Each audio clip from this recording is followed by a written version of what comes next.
La section Pop-up, une fenêtre sur la création au niveau du web, dont la qualité aujourd'hui mérite bien d'être mise en valeur par le Festival du court-métrage clermontois. On a vu aussi une volonté de créer, même s'il n'y a pas beaucoup de moyens. En fait, il y a une certaine liberté qu'on peut avoir sur YouTube. Le court-métrage sur le web peut être en festival et ça peut être un tremplin en fait. YouTube nous a contactés en fait en 2021 pour créer donc la section pop-up avec les films de fiction.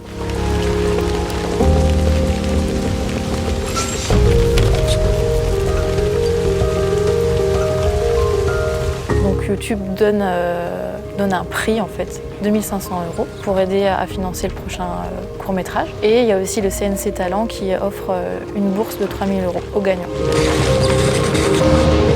Et ensuite, il y aura une projection unique en salle le mercredi 1er février. Il y aura 5 films sur Internet, sur notre site, sur le site du festival. Pour des films un peu emblématiques de ce qu'on essaye de faire avec la section pop-up, c'est souvent un aspect un peu fantastique, un peu science-fiction. Et La Femme Objet, en fait, arrive à détourner un peu les codes. C'est une comédie.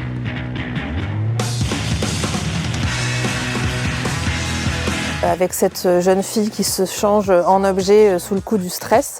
Et on a vraiment apprécié ce côté assez doux, justement, pour parler un petit peu de l'anxiété, qui est un espèce de trait un peu commun à notre génération. Pour Hippocampe, c'est un film sur le deuil. Et il y a vraiment un duo de comédiens qui marche extrêmement bien.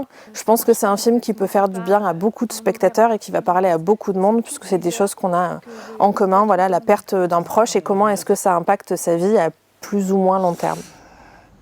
Je peux inventer quelque chose. Non, vraiment, c'est nul.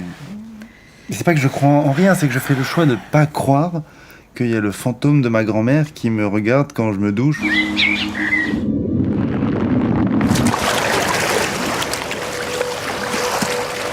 On peut parler de Ulix. Ulix, c'est l'odyssée d'un aspirateur de piscine au lendemain d'une catastrophe naturelle. Donc on le suit, c'est un film sans dialogue. Il y a une mise en scène qui est vraiment super chouette.